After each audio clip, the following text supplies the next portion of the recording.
আজ থেকে সারা দেশে একযোগে শুরু হচ্ছে ২০২৬ সালের এসএসসি ও সমমানের পরীক্ষা। কেন্দ্রের বাইরে ভিড় করছেন পরীক্ষার্থী ও অভিভাবকরা। এই বিষয়ে আমরা আরও জানবো। ময়মনসিংহ থেকে আমাদের সঙ্গে যুক্ত হচ্ছেন সাদিকুর রহমান, মেহেরপুর থেকেও জানবো আমরা শুরুতেই সাদিকুর রহমান ময়মনসিংহ তার সঙ্গে যুক্ত হয়ে তথ্য জানতে চাই। সাদিক, এই মুহূর্তে পরীক্ষা কোন কেন্দ্রে আপনি অবস্থান করছেন, সেই কেন্দ্রে পরীক্ষার্থীদের উপস্থিতি কেমন দেখছেন? আমি আসলে এখন ময়মনসিংহ নগরীর বিদ্যাময়ী সরকারি বালিকা উচ্চ বিদ্যালয় যে কেন্দ্রটি, এই মানে নগরীর একেবারে প্রাণকেন্দ্রে এই কেন্দ্রটি, এই স্কুলটি, এই কেন্দ্রে আমি আছি। এখানে কিছুক্ষণ আগে স্কুলের যেই কেন্দ্রগুলির যেই কক্ষগুলি আছে, যেসব জায়গায় পরীক্ষা হবে সেগুলো খুলে দেওয়া হয়েছে, কিন্তু এখনও শিক্ষার্থীরা এখানে এখনও পৌঁছায়নি। কিছুক্ষণের মধ্যেই হয়তো বা চলে আসবেন। আমরা একটু জানিয়ে রাখি যে আজকে কিন্তু ময়মনসিংহে পুরো বিভাগের কথা যদি বলি, 1 লাখের বেশি শিক্ষার্থী কিন্তু আজকে পরীক্ষায় অংশ নেবে, এসএসসি এবং সমমানের পরীক্ষা। এই যে সংখ্যাটা সেটা 1,07,651 জন, এবং ময়মনসিংহ বিভাগের অধীনে কিন্তু দেখা যায় আরও 4টি জেলা রয়েছে। এখানে একটু আমি দেখাই চিত্রটা। এই যে পরীক্ষার যে প্রস্তুতি, এখনও কিন্তু যেই সার্বিক প্রস্তুতি নেওয়া হয়েছে কেন্দ্রের, এবং শিক্ষকরাও আসা শুরু করেছেন। আমি একটু ভিতর দিয়ে আমি একটু দেখাতে চাই। এখানে প্রস্তুতি সার্বিকভাবে নেওয়া হয়েছে যাতে কোনো ধরনের অসদুপায় অবলম্বন করা না হয়, খুব সুন্দরভাবে যেন পরীক্ষা নেওয়া হয় সেই বিষয়টা কিন্তু নিশ্চিত করার লক্ষ্যেই এই বিষয়গুলি মাথায় নেওয়া হচ্ছে, এবং শিক্ষার্থীরা আসার আগেই শিক্ষকরা সব ধরনের প্রস্তুতি সম্পন্ন করেছেন। এবং এখানে আমি একটু যদি তথ্য দিয়ে রাখি যে ময়মনসিংহের কিন্তু 586টি প্রতিষ্ঠান থেকে মোট 80টি কেন্দ্রের শিক্ষার্থীরা অংশ নেবেন। মোট পরীক্ষার্থীর সংখ্যা হচ্ছে 45,578 জন, এবং যে জামালপুর কেন্দ্রে কিন্তু 334টি প্রতিষ্ঠান থেকে 57টি কেন্দ্রে মোট 27,533 জন অংশ নেবেন। এবং যে বাকি যে কেন্দ্রগুলিতেও সেগুলোতে কিন্তু আরও কিছু কম শিক্ষার্থী অংশ নেবেন। এখানে যে মোট শিক্ষার্থীর সংখ্যা হচ্ছে মোট 188টি কেন্দ্রে 1,07,651 জন অংশ নেবেন। এই যে আমি যদি বলিয়ে রাখি যে গত 2 সপ্তাহ আগে শিক্ষামন্ত্রী কিন্তু ময়মনসিংহে এখানে সফর করেছেন, এবং সেখানে একটা বার্তা দিয়ে গেছেন যে এই পরীক্ষা নকলমুক্ত করার ক্ষেত্রে সর্বোচ্চ ব্যবস্থা যেমন থাকবে, তেমনি পরীক্ষা নেওয়ার পর পরীক্ষার খাতা মূল্যায়নের ক্ষেত্রে শিক্ষকদেরকে বা পরীক্ষকদেরকে কোনো ধরনের অসদুপায় অবলম্বন করা যাবে না বা অনিয়ম করা যাবে না। সেক্ষেত্রে তারা নিরীক্ষণ করার ক্ষেত্রে যদি কোনো ধরনের ব্যত্যয় ঘটে, সেক্ষেত্রে সর্বোচ্চ ব্যবস্থা নেওয়া হবে। অর্থাৎ খাতা মূল্যায়নের ক্ষেত্রে যাতে কোনো ধরনের অবমূল্যায়ন না করা হয় এবং নিয়ম মেনে যেন করা হয়, সেই ব্যাপারে কিন্তু বার্তা দিয়ে গেছেন শিক্ষামন্ত্রী। সেই ব্যাপারেই, সেইটা নিয়েই যেই উচ্চ মাধ্যমিক শিক্ষা বোর্ড ময়মনসিংহ সেটা কিন্তু বাস্তবায়নের চেষ্টা করে যাচ্ছে। এই ছিল এখান থেকে সবশেষ তথ্য। আপনাকে ধন্যবাদ। এই পর্যায়ে আমাদের সঙ্গে যুক্ত আছেন মেহেরপুর থেকে রাশেদুজ্জামান, আমরা তার কাছ থেকেও তথ্য জানবো। মেহেরপুরে এখন তো 8টা বেজে গেছে, কেমন উপস্থিতি দেখছেন পরীক্ষার্থীদের?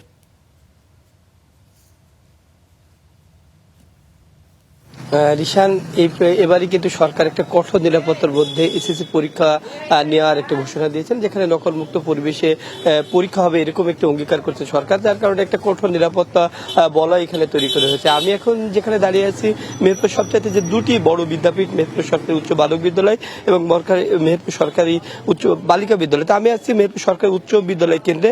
এখানে কিন্তু সদর উপজেলার 37টি শিক্ষা প্রতিষ্ঠান এই শিক্ষার্থীরা এখানে এসএসসি পরীক্ষায় অংশ নেবে। ইতিমধ্যে কিন্তু 2-1 শিক্ষার্থী আমরা দেখেছি যে আসতে শুরু করছে, কারণ মফস্বল এলাকা হিসাবে সাধারণত এখানে আমরা অতীতে যেটি দেখেছি যে শিক্ষার্থী যারা রয়েছেন তারা কিন্তু একটু পরে আসে, অর্থাৎ 9টার পর থেকেই এই শিক্ষার্থীরা এই বিদ্যালয়গুলোতে আসতে শুরু করে পরীক্ষা কেন্দ্রে। তো এবারও ব্যতিক্রম না, আমরা সকাল থেকেই দাঁড়িয়ে আছি 7টা থেকে। তো এখন পর্যন্ত তেমন শিক্ষার্থীরা এখানে এখন পর্যন্ত আসে নাই। তবে আমরা দেখেছি কিছুক্ষণ আগে কিছু শিক্ষক রয়েছেন তারা ইতিমধ্যে আসতে শুরু করেছেন, এবং শিক্ষকরা ইতিমধ্যেই কিন্তু প্রবেশ করেছেন এই কেন্দ্রে। আর এখন পর্যন্ত আমরা যেটি দেখছি যে শিক্ষার্থীরা সেভাবে এখানে আসতে শুরু করেনি। তবে আমি এখানে যেটি পেয়েছি যে এই মেহেরপুর যে কেন্দ্রগুলো রয়েছে, যে এসএসসি পরীক্ষা এবার জেনারেল লাইন থেকে 6,292 জন শিক্ষার্থী অংশ নেবে, ভোকেশনাল থেকে 800 870 জন শিক্ষার্থী এবং দাখিল অর্থাৎ মাদ্রাসা বোর্ড থেকে 765 জন শিক্ষার্থী অংশ নেবে এবং এই জেলায় মোট কেন্দ্রের সংখ্যা কিন্তু 16টি। তো বলা যায় যে শিক্ষার্থীরা এখন পর্যন্ত যেটি দেখছি যে এখানে একটা বড় যে পরীক্ষার যে প্রস্তুতি ইতিমধ্যে সম্পন্ন করা হয়েছে। আমরা দেখেছি যে বিদ্যালয়ে যে আসন বিন্যাস অর্থাৎ কক্ষভিত্তিক যে আসন বিন্যাস সেটি কিন্তু এই বিদ্যালয়ে এখানে টাঙানো হয়েছে, অর্থাৎ শিক্ষার্থীরা যাতে এখানে এসে বুঝতে পারে যে কোন কক্ষে তাদের আসনটি রয়েছে সেক্ষেত্রে ব্যবস্থা নিয়েছে এবং অভিভাবকরা কিন্তু এখন পর্যন্ত আসতে শুরু করেনি। হয়তোবা আমরা মনে করছি যে 9টার পর থেকেই অভিভাবক তাদের সন্তানদের নিয়ে এই এসএসসি পরীক্ষার যে কেন্দ্রে সে কেন্দ্রে নিয়ে আসবে। এই ছিল এখানকার এসএসসি পরীক্ষার কেন্দ্রের সর্বশেষ পরিস্থিতি। রাশেদুজ্জামান, আপনাকে ধন্যবাদ। দর্শক, আমরা মেহেরপুরের খবর জানছিলাম, আজকের পরীক্ষার পরিস্থিতি কেমন চলছে, হলের বাইরে কি পরিস্থিতি। এ পর্যায়ে আমাদের সঙ্গে যুক্ত আছেন বরিশাল থেকে মেহেদী হাসান, খুলনা থেকে রফিউল ইসলাম টুটুল। আমরা এখন একটু কথা বলতে চাই বরিশালের প্রতিনিধি মেহেদী হাসানের সঙ্গে। মেহেদী, আপনি কোন কেন্দ্রে অবস্থান করছেন? বরিশালে মোট কত শিক্ষার্থী পরীক্ষা দিচ্ছে, এবার কেমন পরিবেশ দেখছেন জানাবেন।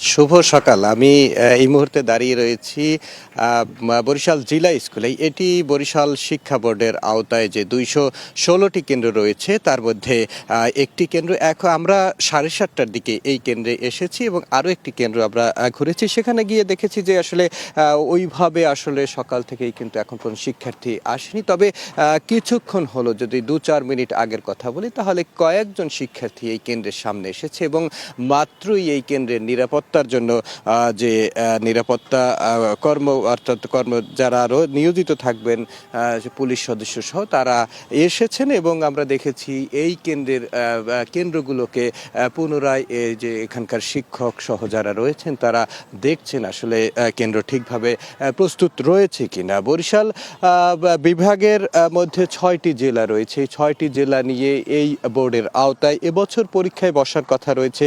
81,831 জন পরীক্ষার্থীর।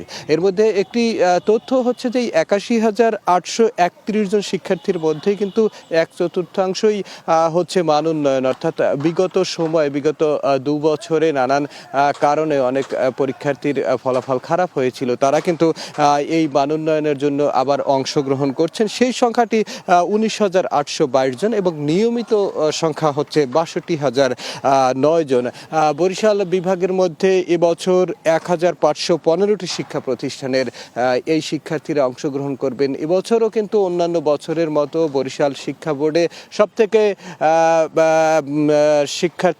নারী শিক্ষার্থীরা বেশি এবং পুরুষ শিক্ষার্থীর সংখ্যা কিন্তু এখানে আমরা এসে দেখেছি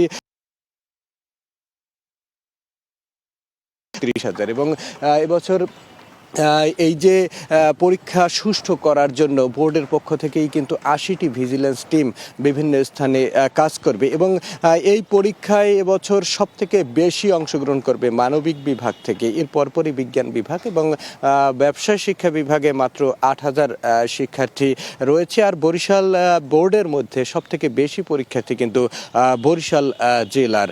তো সার্বিকভাবে এই ছিল আমার কাছে সর্বশেষ।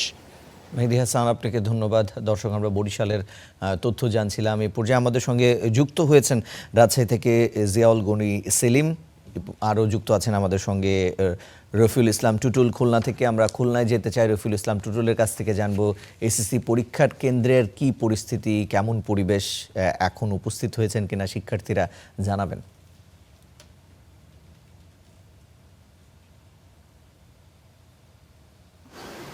গুড মর্নিং রিশান, আপনি যেটি বলছিলেন যে এখন এই মুহূর্তে খুলনার যে কেন্দ্রগুলোর কি অবস্থা, আসলে সকাল থেকে আমরা আছি এখানে। আমি এই মুহূর্তে আছি খুলনার করোনেশন মাধ্যমিক বালিকা বিদ্যালয়। এটি একটি কেন্দ্র।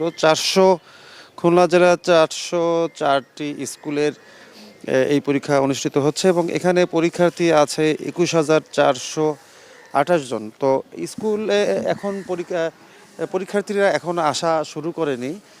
সকাল 10টা থেকে পরীক্ষা শুরু হবে, আপনি জানেন। তো আর হয়তো কিছুক্ষণ পর থেকেই পরীক্ষার্থীরা আসা শুরু হবে। তবে স্কুল খুলেছে, স্কুলের যারা শিক্ষক বা যারা পরীক্ষা নেবেন তারা এসেছেন, আইন শৃঙ্খলা রক্ষায় যারা আছেন তারাও আসতে শুরু করেছেন। পরীক্ষার্থীরা অবশ্য একজন মাত্র পরীক্ষার্থী এসেছেন। এই এই যে কেন্দ্রের থেকে আমি কথা বলছি, এখানে খুলনা শহরের 9টি স্কুলের 720 জন পরীক্ষার্থী অংশ নিচ্ছেন। আর এর আগে সার্বিকভাবে বলতে চাই যে যশোর বোর্ডে অর্থাৎ খুলনা বিভাগের 10 জেলায় এবার 1,35,089 জন পরীক্ষার্থী অংশ নিচ্ছেন এবং 299টি কেন্দ্র এখানে রয়েছে। আর খুলনা জেলায় 21,428 জন পরীক্ষার্থী অংশ নিচ্ছে। এর মধ্যে 10,610 জন ছাত্র এবং 10,818 জন ছাত্রী এই পরীক্ষায় অংশ নিচ্ছেন। আমরা এর আগে কথা বলেছি এই স্কুলে যারা দায়িত্ব আছেন, পরীক্ষা কিভাবে সুষ্ঠুভাবে নেওয়ার জন্য কি কি ব্যবস্থা তারা নিয়েছেন। তারা জানিয়েছেন যে পরীক্ষা যেন সুষ্ঠুভাবে হয়, একটি সুন্দর পরীক্ষা নিশ্চিত করা যায়, সেই লক্ষ্যে তারা সব ধরনের ব্যবস্থা নিয়েছেন, সচেতন করেছেন,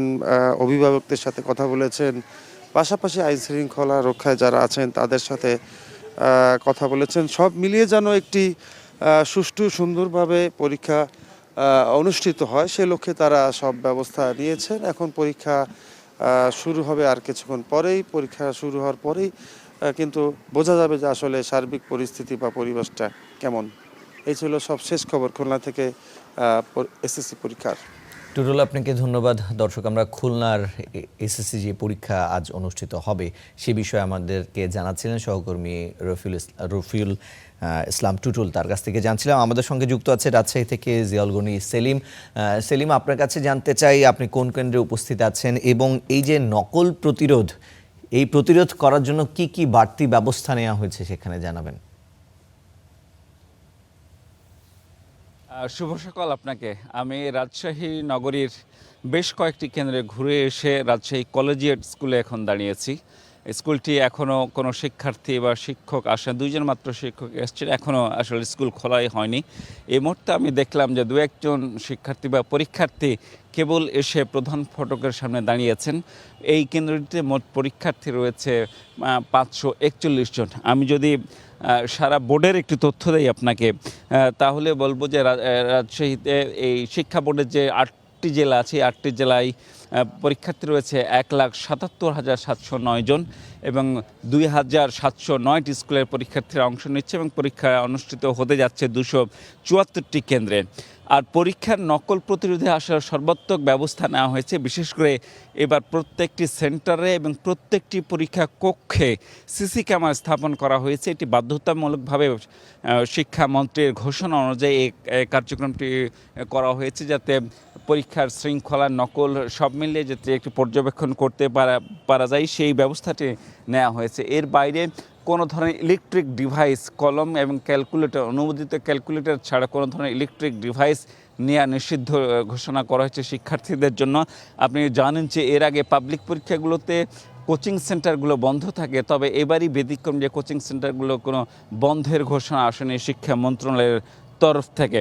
তো সব মিলিয়ে এখন পরীক্ষা শুরু হতে আরও বেশ কিছু সময় বাকি আছে। সকাল 10টায় শুরু হবে। পরীক্ষা শুরু হলে তারপরে সার্বিক পরিস্থিতি জানা যাবে। তো রাজশাহী থেকে এসএসসি পরীক্ষার আগের মুহূর্তে আমার কাছে সর্বশেষ ছিল এই। আপনাকে ধন্যবাদ জিয়াউল গনি সেলিম, আমাদের সঙ্গে রাজশাহী থেকে যুক্ত হয়ে জানাচ্ছিলেন এখনকার কি পরিস্থিতি রয়েছে, এসএসসি পরীক্ষার যে কেন্দ্রগুলো রয়েছে সেখানে উপস্থিতি কেমন রয়েছে এবং কতজন শিক্ষার্থী সেখানে আজ এই পরীক্ষায় অংশগ্রহণ করছে।